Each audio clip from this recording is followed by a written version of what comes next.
in 2024, I'm not going to be the strong black woman. No. How do you think marijuana affects the mental health? If you find out your therapist is doing that, tell them to do the work themselves. Do you think you can save someone from suicide?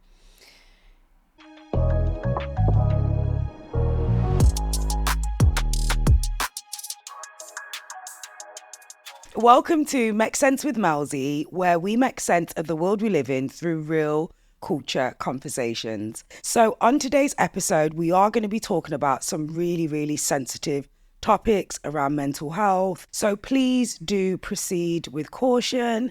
And if this is not for you, that's not a problem, because we've got a variety of episodes for you to choose from. So on today's episode, I really wanted to talk about mental health issues, therapy. I've recently been new to therapy. I think I did therapy like last year. I think I have talked about it briefly on my podcast, but it's always better to have someone that is a professional. We like to have the big dogs here on Make Sense with Melzy. We like to have the people that have done the studies, that have done the education, that have worked in the industries to really give us the knowledge that we need around mental health. We all have mental health, but some of us have mental health issues, and we're really going to be breaking that down today. So on this episode, I've got a clinical psychologist.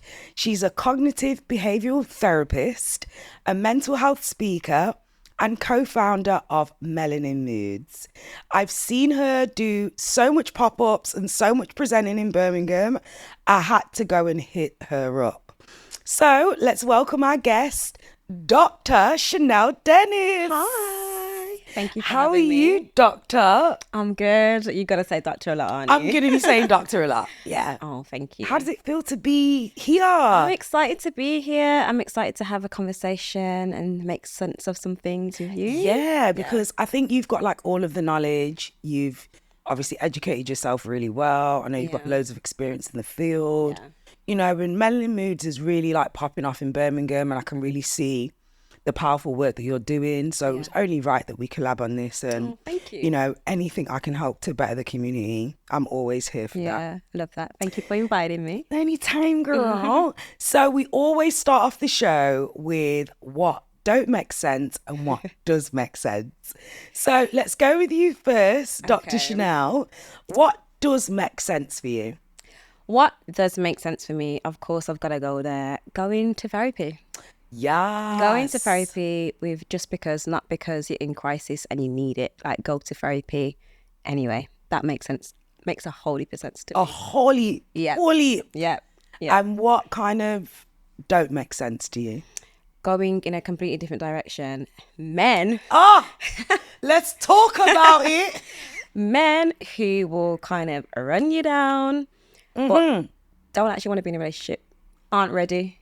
Let's just see how it goes. Like, It let's doesn't make it make sense. It doesn't make sense. Why are you running me down if you don't want to be in a relationship? Why are you Why are taking we my even number? having this conversation? Why, Like, why am I wasting my time? Yep. Especially when I'm very clear, I'm looking for a relationship. So if you're not looking for a relationship, Keep it moving. keep it moving. Yeah. But they will take your number and say, let's just see how it goes. Let's just have some fun. No. Find somebody else, please. Get somebody else to do it. Somebody else to do it, literally. And the thing is, I don't get it. Like, obviously, I know like men are a little bit further behind than women in terms of like development and stuff like that. Even with But is that an healing. excuse? I feel like it's not an excuse these days. Do you think? No. I feel like when they're younger, yes. But I'm talking about men in their big 30s, late 30s, older. Like, at some point, you've got to just be a man about it. That's the problem, though. A lot of them are not men about it. Yeah. Do you know what I mean? And I think sometimes people, it's bad habits, innit? It's habits of dating and stuff like that. And it's difficult. I'm with you, girl. The dating game is a struggle. Yeah, I feel like that is like something that men fall back on as an excuse. Like, we don't mature as much as, as fast as women, or, they use it as an excuse to kind of still act the way they want to act. But if we really started pulling them up on it and be like, actually, no, there comes to a point where you've just got to be like grown about it, mature, then they wouldn't act the way that they do, I believe. Yeah, I agree with you. And I just think about be transparent. Yeah. Like, if you're an F-boy, you're an F-boy. Just say it. Don't try and be something different. Yeah. And I feel like the problem with some guys is they give you the world at the start and put up this facade, and then a couple months down the line you realise, bro, what I want for you? Really? I haven't been able to maintain that facade over there. Yeah. Because as you know, like, there's only so much you can put on a facade or lie to someone or not be your authentic self. Yeah. And that comes through. If you're an energy kind of person, you can sense whether someone's being genuine or whether they're not. And I feel like I can tell, especially in a dating like space, straight away. Like, I don't entertain anything for long if I feel like there's no kind of future or longevity to it, or I feel like you're not being real. Girl. So I'm just like... So what's the entertainment time then? Like, how much time do you give yourself to queer? It really depends on like the person. When I say like I don't give it a lot of time, I'm like, if you're saying that you're not looking for anything serious, or it feels like you're trying to be one person but really you're something else, and I'm just like, X. Yeah. But it's not like a time frame. It's just like, I'm not going to be some... Cause I feel like sometimes we entertain it and say, like, let me just see. Let me see what happens. Let me just... Because it's that ideology of like having someone around just to have someone around. Or they could change, or this could get better, or they want to do this. Maybe in the future this might happen. But for me, I'm going to take you at face value. I'm going to take you where you're at right now. And if it's not what I want to see, then bye. Bye, Felicia. Yeah. Bye, Felicia. So Dr. Chanelle Dennis is single. So I am. She needs a doctor. I mean... Would you date a doctor? I would date a doctor, but you don't have to be a doctor. What's your, like... I wouldn't want a doctor in the same field as me. What's your type, though? Tall, dark and handsome. Oof. And do you know when I first realised what white British women... yeah. White British, like, tall, dark and handsome. It's very different. It's very different to our... Yeah. I'm talking about a different type of tall, dark and handsome. I'm literally talking tall, dark and handsome with a beard. Yeah. Go to the gym. What's the lowest you would go height wise? I can't be fussy. I'm short. I'm 5'1", but I am like a 5'10", please, plus. Even I could 5'1". I could do 5'8". Okay, that's good. 5'8's like, I've got heels on. I've been told that I should do 5'8". You should do 5'8". I should do 5'8", but if I had the choice, I'd say 5'10" plus. Yeah, that's being a bit greedy. Yeah, it is. I know, and I appreciate it. And I'm told all the time, like, you're 5'1", where are you going with a 5'10"? Yeah, because I think 6 foot is nice. I can't even lie. Nice. I can't even lie. Yeah. Like, I'm not even going to front. Like, 6 foot is nice. It is. 5'11", 5'10", nice. 5'9". 5'9". We can work with that. So for me, I can definitely work with it. I can wear my heels and I still got a little bit of height. Yeah. Like, you've got height above me. Yeah. But I don't know, man. It's just something about a tall man that I just... Yeah, like I want to just look at you and enjoy. be like, babes. Yeah, exactly. I'm literally in the process Is yours type the same? Tall, dark and tall, dark and handsome. With a beard or without? Yeah, I love a beard gang at the moment. I am loving the beard gang at the moment. Yeah. I used to like bold guys because 2-pack was my thing. Oh, really? The 2-packs back in the day. Yeah, I don't mind bold, but you have to kind of rock. You have to have a certain head shape for bold. You have to have a certain head shape to bold. So... Like, I could go bold and I'd still be fine. Yeah, you look good. Yeah. But I've got a certain kind of head shape. Do you get what I'm saying to you? I couldn't. Yeah, I don't think you could. I went short for a while, wasn't me? I like the long... I liked your bob that you did in Chop Shop. That's real cute. Thank you. That bob was like... Yeah, I do love a bob. I went short like you. Did ya? Yeah. Yeah, but I feel like that would suit you. Do you know what? It was good for the moment, but I cut it and maintained it like 2 or 3 times. And then after that, I was like, nah, I'm done. I just don't feel like it was my look. And I feel like short hair is a particular... Yeah. I feel like certain people can rock it really well. You rock it really well. For me, it was just... Yeah. It was okay. It was cute, yeah. but it weren't me. Yeah, I get that. And I feel like my short hair's become part of my brand now and identity. Like, I couldn't imagine getting a weave now. Yeah. See, I'm a weave and wig kind of girly, but I am also very frugal. So... my bundles are going to last me. For 2 to 3 years, maybe a decade. Last me a while. Because I'm not spending that money all the time. No. But I do have a really good person who does my hair. So I know your hair's looking they're not slick, very pricey. girl. Thank you. Crown the bell. Shout right, out. so let's get into it, girl. So can you start off by sharing a little bit about your journey into clinical psychology and how you became a CBT therapist? Yeah, so I've always wanted to kind of work in this sector. I think from my own experiences growing up, I mean, might get back into that a little bit later, but I've always really wanted to help people and to talk to people and to offer therapy. So I decided to do psychology for my first degree at 18. And then following on from that, I realised that psychology don't allow you to do nothing without any further training. Really? It's literally one of those, it's a really good kind of foundation degree, which you need to be a therapist or to be a psychologist, but it doesn't actually allow you to do much without it.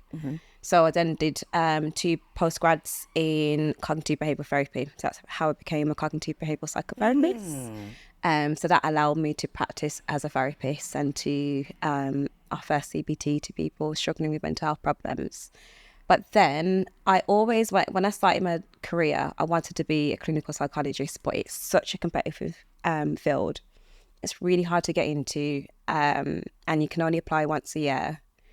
Yeah. So I applied 2 times, wasn't successful getting through. And then the 3rd time, so in the meantime, I'm still building my career as a CBT therapist, but I still wanted to be a clinical psychologist. So the 3rd time, I said to God, like, if you don't let me get on, then that means you don't want me to be a clinical psychologist, because it's my 3rd time, but it's also my last time. And it was the year that I've gone. So did 3 years of training, and now I'm a clinical psychologist, Dr. Shan. Dr. Shan. Are we getting used to Dr. Shan yet? Yeah, struggling. Why? I'm getting used to it very, very slowly. It's been a year now. It's been over a year, but I'm still getting used to it. I don't know. I feel like with the doctor title, it becomes this idea and perception of who you are, which is so far from who I am, who I feel like I am at the core. Like, I'm a, inner city brum, working class background, Rasta you dad. Like, I'm a doctor as well, but it's so far from like who I am as a person and like my core values, and yeah. So I'm just still getting used to it. Listen, if I did my qualifications to become a doctor, I'd be getting that tattooed on my forehead. Stop it. I'd be having a registration number saying, "Call me doctor." Do you know what? Everyone said I should change my my registration and have doctor on it, but I was like, nah, it's doing too much. Yeah, it's doing too much. It's doing too much. I mean, I would do that though. Like, but you should celebrate that. You should celebrate your achievements. Like, that's a big deal. You should be proud. Yeah, I am proud of it. I'm just, I don't know, still kicking in. Nah, man, you need to give you your flowers, girl. Yeah. Oh, thank you. Give you your flowers. So for people who don't know what a clinical psychologist is, how could you round that up? So a clinical psychologist is someone who offers therapy to people struggling with mental health difficulties. But as part of my work, I also do a lot of other stuff as well. So there's a lot of leadership involved, a lot of training and supervision of other clinical and mental health staff, and a lot of research as well. So it's not just about kind of offering therapy to people, it's also about developing and enhancing mental health services as well. So yeah, I would say as a psychotherapist, when I was just a CBT psychotherapist, I did a lot more therapy than what I do now. Okay. I still do therapy, but I also do a lot of other stuff as well. Yeah, you do your manly moods. Yeah. That's making moves. Yeah. So, moves and moods. Yes. That's a name for you there. Like that. Moves and moods. Moves and moods might be another program. Yeah. Come to me with the names. Yeah. So Melanin Moods is a CIC that I co-own with Talisa. So she's my business partner in that. She's also a psychotherapist. But that's kind of like our baby that we do outside of our kind of 9 to 5, so to speak. So I also work in the NHS 4 days a week as well. Yeah. So Melanin Moods is a side hustle at the moment, but hopefully become the full hustle eventually. Yeah, and what kind of made you go out and present and stuff? Because I've never seen that before from therapists or psychologists. Like we got interviews and stuff. Yeah, like 'cause that's how I kind of grew to know. Yeah. So Melanin Moods is all about kind of providing mental health support to like the Black and brown community. And I think in our community, the Black community, I can speak more so about is it's still so taboo. Like talking about mental health and mental illness is still so taboo, so much stigma. So we wanted just to normalize the conversation. Like, so we was literally out at a festival, like I think it was just over a year ago now. And we just randomly had the idea. I was like, oh, should we ask these people about mental health and record it? I was like, yeah, did it. And then since then it's just spiraled and it's just grown from there. And we've been asked to kind of come to places and do it specifically as well. But it's just all with goal of like normalizing the conversation about mental health. Yeah.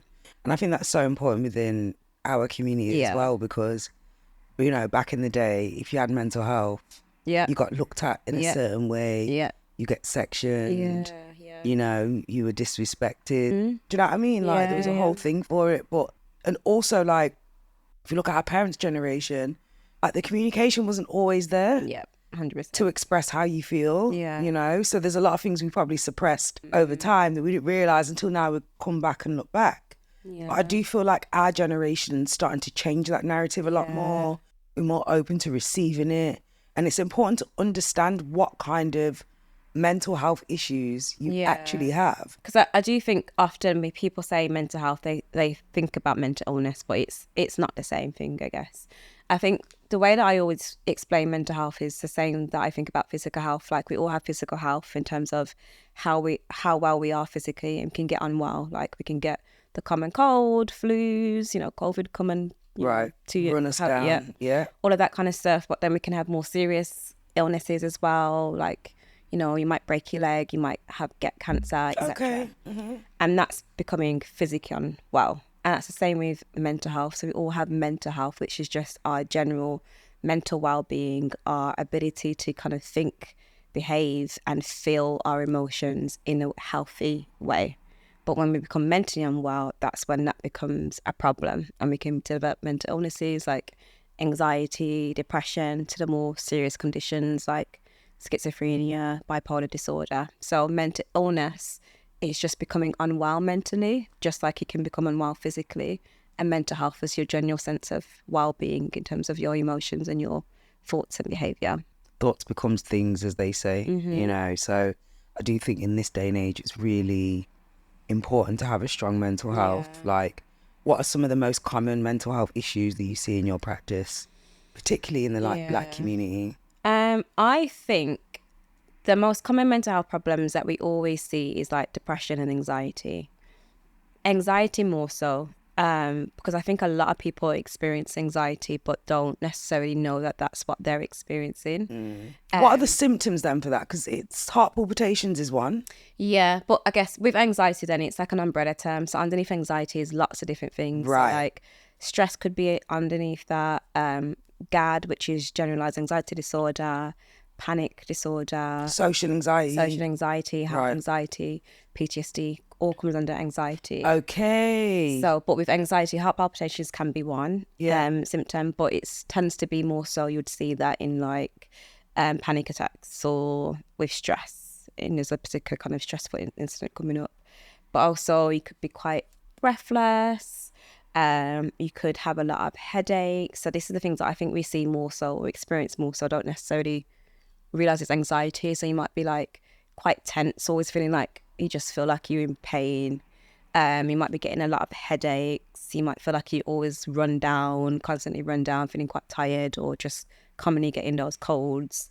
I be feeling like that all the time. And that's that menstrual cycle. Yeah. Whoa. Yeah, that can impact on our mental health as well, especially for women. Like, it has a massive impact on how we feel. Yeah. So yeah, depression and anxiety, I would say. And then like with depression, especially in our community, we more often see it in men as anger. Like, it's more acceptable for me to be angry about something or to be an aggressive person rather than to really reveal what's going on, which is I'm feeling depressed, I'm really down. And we see a lot of functioning depressed people who are feeling depressed and that they're just going through the motions, but when they get home, straight into that bed, don't want to talk to anyone, don't want to see anyone, and just really struggling with their mood. So I feel like sometimes we see different things in our community, which is really depression or anxiety. And I think sometimes you got to look for like telltale signs. What would you say the telltale signs are for like people that are listening that are maybe not sure whether they're depressed, or they may have a friend that, you know, what kind of things should we be looking out for? The thing I always say is, especially with depression, is that we all have down days. So I don't want anyone to go away thinking, oh, I'm depressed because I'm feeling sad, because you're not. We all have down days. And that is normal. That's literally a part of life to sometimes feel. Because sometimes I have my down days where I don't want to talk to nobody. Yeah. I have no energy. And then I'm sitting there thinking, are you depressed, or is it just a down day? Because then the next day I might feel okay. Yeah. But that is just a down day. Like when we say, okay, someone's moving to depression, it's because they're experiencing those down days for a period of at least 2 weeks or more. So if you're constantly having down days, you're constantly not wanting to see anyone, you're constantly avoiding, you're constantly cancelling, you're in your bed all day and you can't sleep, or you're sleeping all the time, your eating's changed, you're tearful, you're crying, you're irritable, you're snappy, that's when we'll say, okay, you move into depression. So I would say, don't just think you're experiencing depression because you're feeling down, because you might just feel down one day. Yeah. But if it's a period of time, if you stay there for at least 2 weeks or more, then that's when we would say that's maybe an indicator. Maybe it's more than just having a bad day. what would you recommend for depression, anxiety? Like, how do you even solve that? Because it comes in waves, doesn't it? It does. Someone was going to say therapy. But I know that's easier said than done, especially with like the NHS waiting times and therapy. But I always think talking is so helpful. And I don't think we do it enough. I feel like it can be with your friends or your family and say, how are you? I'm like, oh, I'm okay, I'm good, I'm fine. But how often are we like actually not fine and we're okay, not okay, but we're just saying, oh yeah, I'm all right, I'm good. Yeah, because sometimes we can't really be like honest with ourselves as well. Yeah. Like, and I think there's a level of poker face. Yeah. And it probably happens in other cultures, but talking about Black community, Yeah. like if we got hurt or something bad happened, it was just like, oh, don't worry about it, it's okay. Yeah. Let's Just stick a push it plaster off. on, let's push it off, just Yeah. keep it moving. And I understand why maybe that generation raised us that way, because they're experiencing next level racism. Yeah. Nothing compared to what we're experiencing. Yeah. Ours is probably a little bit more lighthearted. It doesn't make it right. Yeah. They were harsh racism, like can't go to certain white areas. Yeah. You're getting beat up, like. And if I was in that situation, my mental health would be all over the gaff. Yeah. Like, how do you even recover from certain things if you're so used to just moving forward and not talking about it or not? I definitely think for our kind of families that came over, like Caribbeans and the Windrush generation and all that stuff, that is definitely, there's other things to kind of prioritize and focus on. But I even think like back home in the Caribbean, Jamaica, African countries, that there is still this idea, a stigma and taboo around mental health that has nothing to do with racism, because we're the majority in those countries, but mental health is still a taboo there or a stigma there. So I think sometimes it's our experiences that we've had coming to the UK and experiencing racism and discrimination, but also it's just culturally the ideas that we have about mental health, like it's just frowned upon, like it's something that you keep in house, you don't talk about it, you ignore it, oh, that person's just that's just how they are. Like I think it's just the ideas around it that has nothing to do with like our experiences here, just culturally how we see it. I wonder why that is, though. I always ask like why that is. I don't know, I feel like there's a number of reasons. I feel like we could go back all the way to slavery and even beyond that and think about it as well. In terms of why we view mental health in the way that we do. But I don't think there's any one answer. I feel like there's like so many answers. Things. Yeah. But like we're carrying trauma. We're still carrying trauma from our we're still carrying that. Like, and how do we break that? And what does that even look like? I think recognizing it first, because I don't think everyone realizes that sometimes we are carrying generational trauma. And sometimes generational trauma might just be that you've just learnt to behave in a certain way, so you just respond to things in a certain way. And sometimes I think about this in terms of DV, domestic violence.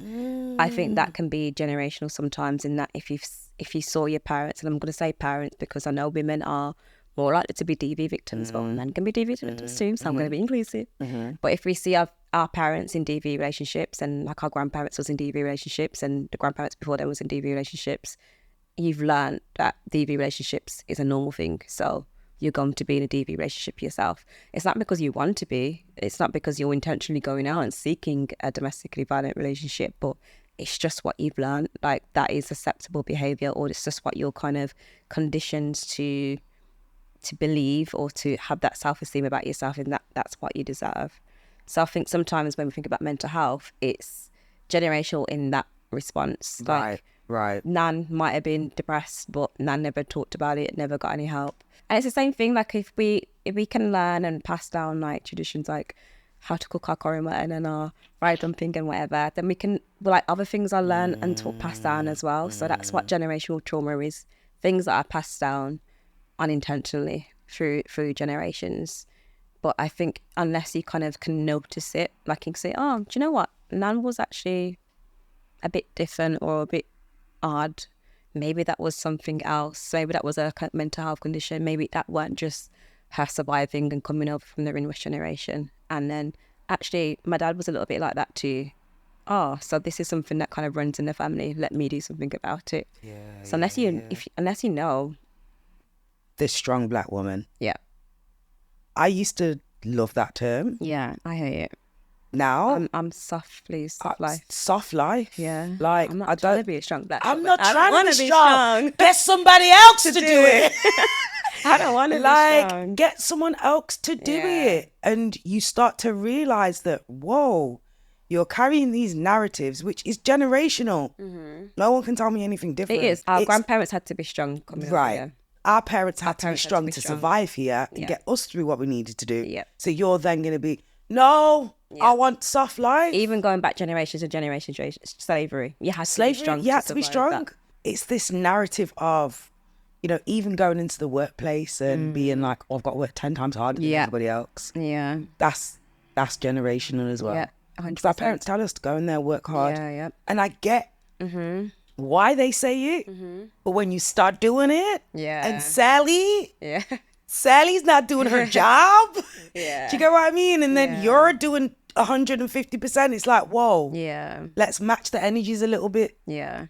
Because then you start to feel drained, and then you start to feel like the strong person, the strong woman that everybody can count on. And it does become draining sometimes. And that's when like mental health issues start to kick in, because you're trying to be strong and not really addressing how you really think and what's really going on for you. So yeah, I definitely think it's their response, our parents' response, our grandparents' response to like them coming here for the first time and having to be the better just to kind of survive. Just to survive. Like you said, you know, in 2024, I'm not going to be the strong black woman. No.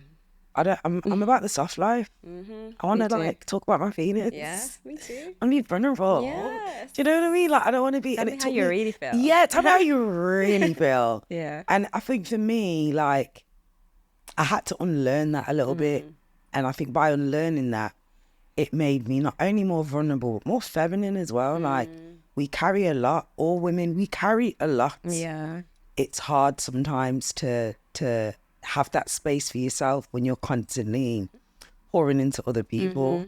And almost in order to be the strong one, there has to be a level of self-awareness in yourself and what you want and what your needs are. Yeah. This is why I'll buy my mum a little something and surprise her, or be like, come, let's go for lunch. Yeah. Because I can see how strong she's been over the years just for me to sit here today. Do you get what I mean? And we respect it. It's not that we don't respect our parents or our grandparents for living that way, because that's the way, that was the survival mode, anyway.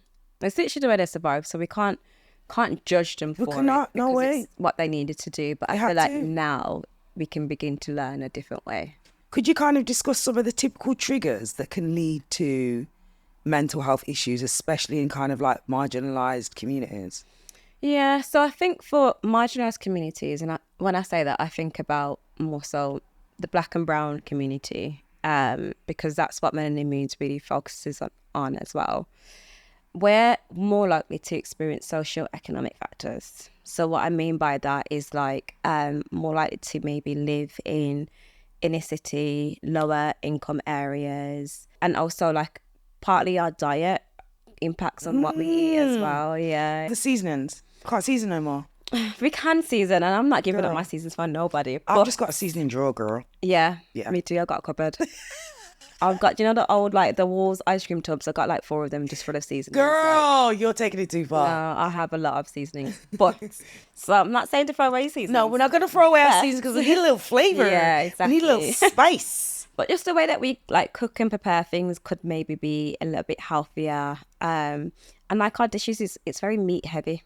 very meat heavy. Very, very meat heavy. So we need to go look a bit more ital. A little bit more ital. Yeah. And again, this probably stems way from back then again, doesn't it? In terms of like, we had the last of the last and we just had to make it work. It's that whole ideology of if we give them a big, big meal, they're not going to want to eat all day. And I suppose these are all the things that we kind of have to start unlearning. Yeah. But Fitness Pal is telling me I need 164 not 164 grams of protein okay. to get this ass. Yeah, I know, And man. it's like, what? Why is it so much protein? I cannot eat all this protein every day. I can't do it. I can't do It's it. stressful. It's very, Like, very, it's very very stressful. hard. It's hard.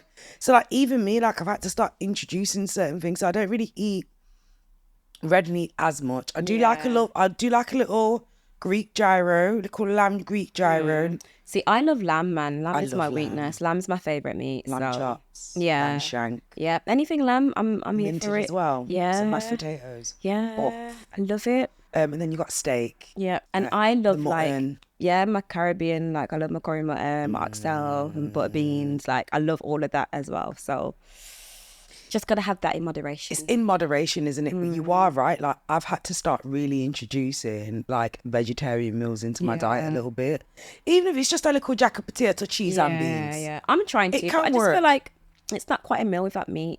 And I'm sorry to all the vegetarians and vegans out there, but I really do feel like have I eaten though? Have I had anything to eat though? Yeah, because we're so used to being full. Yeah, That's what it is. and having that chicken or something on the plate. So I've done a chickpea curry. Have you tried chickpea curry? yeah, I have. really I am. nice. I I like am a chickpea definitely curry. getting into veggie meals and cooking more veggie meals, eating more veggie meals. But yeah, like you said, it's about moderation. Yeah, so I think it's like the kind of socioeconomic factors, which includes like housing, areas that we live in, physical health, our diet, the things that we eat, even our lifestyle kind of choices sometimes as well. And I know we were talking a little bit about it before. So we're referring to kind of like alcohol, smoking marijuana.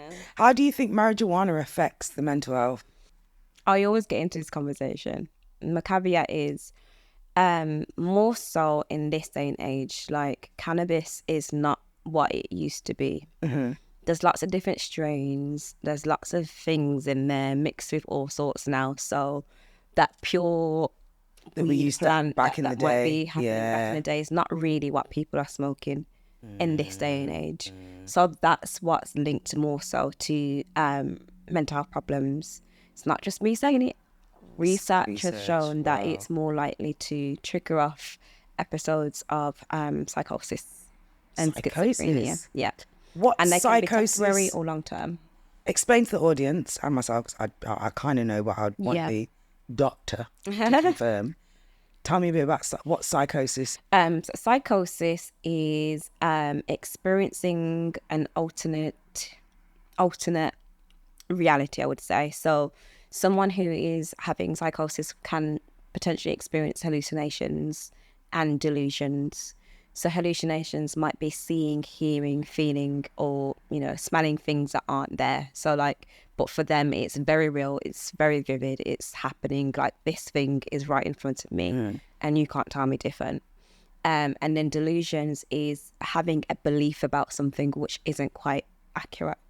So I've worked with people who have had delusion that they are like a secret CIA agent and they're on the run, which is why they're in England away from, you know, Scotland or something like that. So that would be a delusion, like a belief about something which is so true for them, even though for someone else you might see that actually it's quite irrational.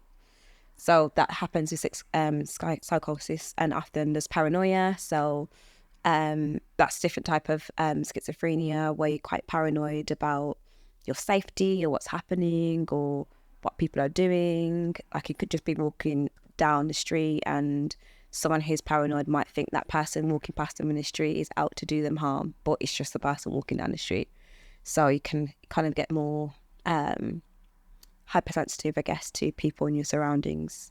So that's what is linked with increased and excessive cannabis use, psychosis, which can then lead to schizophrenia. Are these more like recent studies or Studies that are more recent, but studies that have been previously as yeah, well? that have been around for some time as well. So it's not just recent. And again, I know lots of people smoke, and I'm not trying to scare you, say put down the weed, but yeah, put down the weed. Coming from Dr. Chanelle Dennis. I'm just not a fan of it in general, but there's lots of people in my family, in my circle, who smoke. So it's not that like you can't smoke at all. I recommend that you don't. But there is research that definitely shows that it is linked to an increase. I would say if you are gonna smoke, have it in the most purest form that you can. It's the, I don't want to say this wrong now, but I'm pretty sure it's the THC. Yes. It's not the CBD, because the CBD's in shops now, isn't it? Yeah. So just be mindful of that, I guess. Interesting.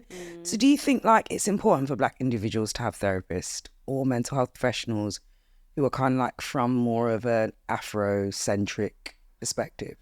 Because is a normal psychotherapist going to understand the social effects, the racism, the other things that underline for a Black person? If they're not educated on those topics, they're going to do it from more of a Eurocentric side rather than Afro, if that makes sense. Yeah. Do you know what? I think it really depends. I definitely, me and Talisa both see like the gap in kind of like mental health services for the Black and brown community, which is why we launched Melanin Moves, because we knew that we needed something that was nuanced to kind of really have a good understanding of our community and our experiences and the way things might be viewed and experienced. But having said that, it's not to say that you can't see a therapist from a different background and still have very strong relationships, for therapy and strong relationships. And the reason I say that as well is because like I work with a whole host of different kind of mental health problems, but I haven't experienced all of those mental health problems. So it's the same difference. It's like, oh, I have to experience that mental health problem to be able to work with it, but I don't. So it's the same difference with, you know, working with someone who's not from the same background. They can be very helpful. I think it's important for that therapist who doesn't belong to the same background as you, for them to do their own work to kind of make sense of the your experience and the way that you experience the world and your shape and your kind of what you bring to therapy. Because sometimes a therapist who are non-Black or non-brown can sometimes rely on the person coming for therapy to educate them, but it's not their responsibility. So if you find out your therapist is doing that, tell them to do the work themselves. So yeah, like I think I can see the value and advantage in seeing someone that looks like you. And I personally love that. Like when I've gone to therapy myself, I want someone that looks like me, please. But I also, it's not necessary. I'm not going to lie, when I first did therapy, I held back a little bit because I'm a bit like... Because they didn't belong to the same background as you, or what? No, she was dual heritage. Okay. I don't know, it's just telling someone your business alone is a bit like, how do they think? How would they perceive you? What's going through their mind? Even though it's a safe space, it took me about 2 sessions to open up. But it's difficult to say to maybe a Black man or a man in general that's never opened up about his feelings, he's never spoken about mental health, to then talk about what's really bothering him. Like, how do you overcome that? Because you have to be open in order to do the work. You do. Like, there's no point in coming to therapy if you're not going to be real and honest, because I think sometimes it's a waste of your time, really. Like, I don't mean the therapist, I mean like the person coming for therapy. Like, there's no point in coming if you're not really going to be honest about what you're coming for. I think it's hard because, especially in the NHS, they are limited in terms of the amount of sessions that we can offer. And sometimes you get 6 to 8 sessions, and it takes 6 to 8 sessions to kind of build up that relationship and that rapport and feel like you can trust that person before you start to open up. And it might take 6 to 8 months just to get on the list. Yep, if not longer, because the waiting list, it's just nuts. They are really, really like really excessive right now. But what I would say, like for anyone thinking about therapy and they are kind of being offered 6 to 8 sessions, know that your therapist is wanting to help you. They are bound by confidentiality. They are not going to be sharing your business. And they're trained professionals who can help you with whatever difficulty it is that you're bringing. So just knowing that their person genuinely wants to help you and can help you with their training means that just go in there and just be ready to talk. And I know it's easier said than done, but if you know that you've got a set amount of sessions, just go in there. Like, it's hard though, because I know a lot of guys will probably watch this and be like, therapy? Nah, man, I don't need that. I don't need that. Guys are like that. we all need therapy because there's beauty in healing and there's beauty in understanding why you do the things that you do. Where does that come from? When I did therapy, I realized that I don't really celebrate myself a lot. So I'm always thinking about the next thing. So then I've got this agitation thing of like, okay, I've done that now. Cool. Don't stay Keep it in the moment. moving. Do you know what I mean? I find it difficult to stay in the moment. So I'm already thinking about what I need to do tomorrow. What's coming next. And she said to me like, oh, you've been a successful radio presenter. And I was like, I only did 5 years at community radio and 6 months at BBC. Only? Right. That's what she was saying to me. Why? She was like, only. And I'm like, yeah, like I'm not on the station that I want to be on. She was like, but that to anybody from the outside looking in, it's good. You've been a successful radio presenter for half a decade. Yeah. And it took me a long time to swallow the pill. Yeah. And it made me realise, I've been going through the whole of my 20s and my early 30s, proper like just going, and not taking a step back and looking at what you have achieved. Yeah. So I've started journaling a little bit. Good. Just to kind of, because I'm an overthinker. Yeah. And I was going to say mindfulness as well. Because mindfulness is just like the act of being present in the moment. So if you always feel like you're always thinking about the next thing and what's happening next, then try to practice mindfulness. Just be present. Enjoy here and now, what's going on around you. Get out of your head a little bit. I overthink a lot. I shouldn't really, but I am trying. Yeah, and lots of people do it. And I say mindfulness, but it's not like you can just pick up mindfulness and it works straight away. It is a skill. So with any skill, you've got to practice it in order for it to kind of work really well for you. But I do think it's something that we could all benefit from practicing a little bit more of. And I think lots of people say like you love mindfulness or you hate it. And I do think people do think that way and feel that way. But I think being mindful is something that everyone should do. Like, why shouldn't we be in the moment and just enjoying the here and now? Because if we're not, we're often in our head thinking about the future or in the past thinking about things that have gone wrong or ruminating on, really negative situations. It's bad. Sometimes I'm eating a meal and I'm thinking about dessert. Why? Yeah, just enjoy that meal. Enjoy that meal. That's one of the ways that we say to practice mindfulness. Really? Yeah. Like to concentrate on the meal that you're eating. Like, what are you eating? What does it taste like? What are the flavors? What are the textures? Take your time, chew it, swallow. Yeah, I'd be cut up nicely. Yeah, I'd be thinking about what else can I eat while I'm eating. That's how my overthinking gets. But I also say with driving as well, though, because if you like noticed that you get to your destination, you're like, oh, I'm here. You're just kind of driving on autopilot. Yeah. We manage that though. Like, what can we do to stop overthinking? Help me, therapist. Help me, doctor. Doctor, have you got a remedy? Yeah, I have a few remedies, but nothing that I think is going to make a huge amount of difference in just this podcast, because I think it would be kind of continuous work and development. But the first thing I would say, question is, what are you overthinking about and why? Because sometimes we're overthinking because we're trying to control things. Oh, yeah. I've got that control thing. Yeah. That's and it, me. Yeah, it's recognizing how much things are actually in your control. Sometimes that's a scary thing to do, realizing that actually you don't have that much control over things. Yeah. So we'd rather overthink and plan and prepare. Like, I'd rather think about it and be prepared than not be in control of the situation. That sounds about right, doesn't it? Yeah, the team's nodding. It maybe is a control thing. I think I did learn a little bit about that in therapy. And she did the worrying thing. You can only worry for 20 minutes. Oh yeah, the worry time. That was a good example there. Yeah. You did CBT and you did one of those kind of what we'd call behavioural strategy to kind of manage worry. But I think these solutions work, and they work sometimes and they work for some people. But I often find that if you really get down to the root of what it is that's going on for you, you don't have to spend 20 minutes doing a worry time and then trying to distract yourself from the rest of the day because you're dealing with the issue. So it's kind of like your therapist mentioned that it might be linked to your childhood or to teenage years. If you can deal with what it's linked to, then you don't necessarily have to kind of do the worry time because you kind of dealt with the root of the issue. Yeah. Does that make sense? Yeah. So it's not to say I don't like it, because it is skills that I do sometimes recommend and suggest depending on the person and the situation. But I'm more so of the mind, like, let's really talk about what's really going on. Because it's not the worry. It's not. You're not just worrying. Like there's something going on behind the worry. And I don't know, it's hard though, because I feel like genuinely, like I've came from a really good family. I feel like I had a really good upbringing. Yeah.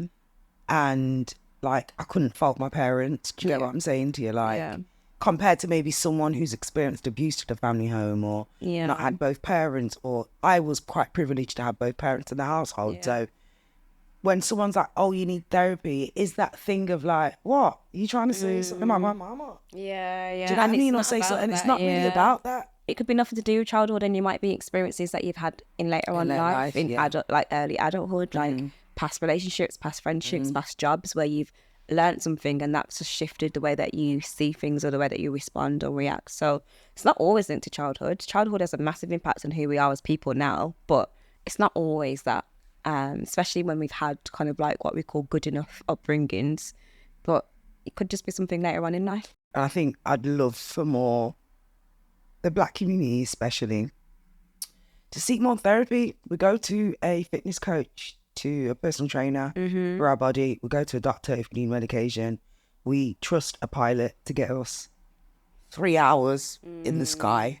Do you get what I mean? We trust the bus driver to get us from A to B. Yeah. Why are we not trusting therapists to help us get our mind right?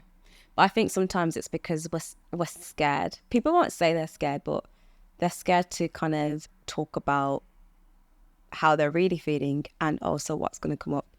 Because sometimes people just keep going because they feel like they can't afford to stop and break down and have all of these feelings and deal with whatever's going on. So if I just kind of continue to push this down and keep going, keep pushing it, it's better for me to function that way rather than to really kind of deal with what's going on underneath. Yeah, because like it's almost like rehashing it out, isn't it? Yeah. And people that's don't scary. People don't want to experience pain. Who wants to be pain?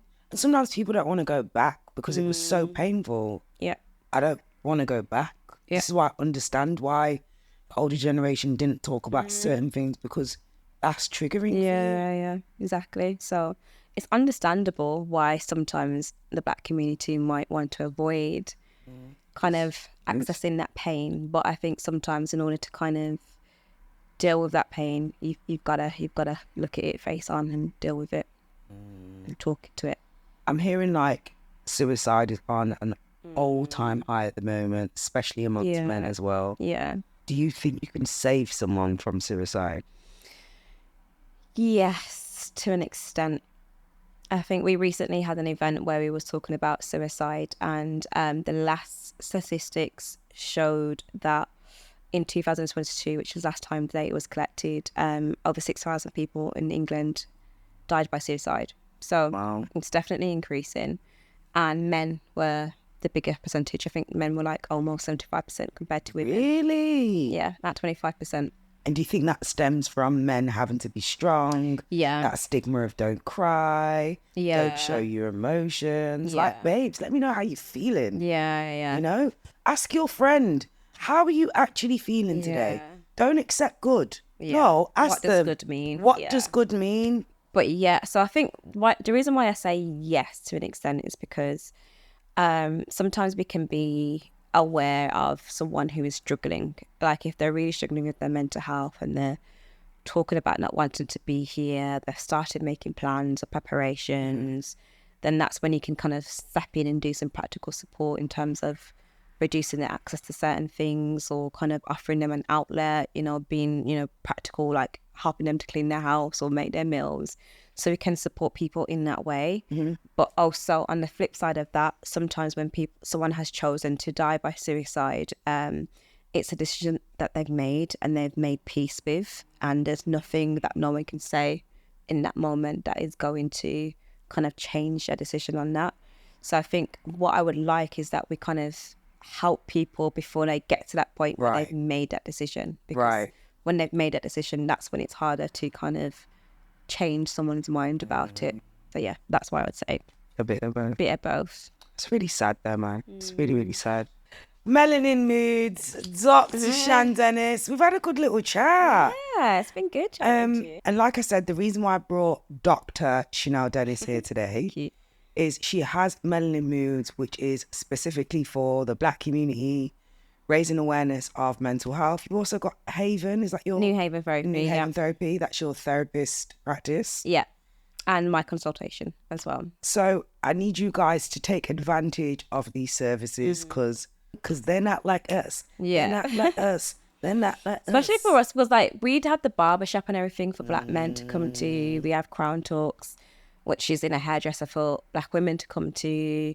Like we have events like combos and cocktails, like where you're gonna come, have a drink, be in a bar, have a good time, but also we're gonna talk about some mental health as well. So that's why we created it, because we just knew that we needed kind of alternative ways of accessing mental health support and talking about it, because we're not necessarily going to come to the GP and say, We're not. I'm struggling, but you might come to the bar and be like, oh, okay. Take the step. Yeah. Take the step. Where can everybody find you, Dr. Chanelle Dennis? So you can find me on Instagram at Dr. Chanelle Dennis. That's CHANELLE, Dennis, like Dennis the Menace. And at The Melanin Moods as well, and at New Haven Therapy. So amazing. Thank you so much for joining me. It's been good chatting. I know. I feel like it just went so quick today. Yeah, it did. Thank you so much for joining in to another episode of Make Sense with Melzy. I really want anybody that is struggling with mental health issues, you know, any kind of anxiety, any depression. If you're struggling, please do reach out to Melanin Moods. They are here to help. Thank you so much for joining me here on Make Sense with Melzy, and I'll see you soon. Bye.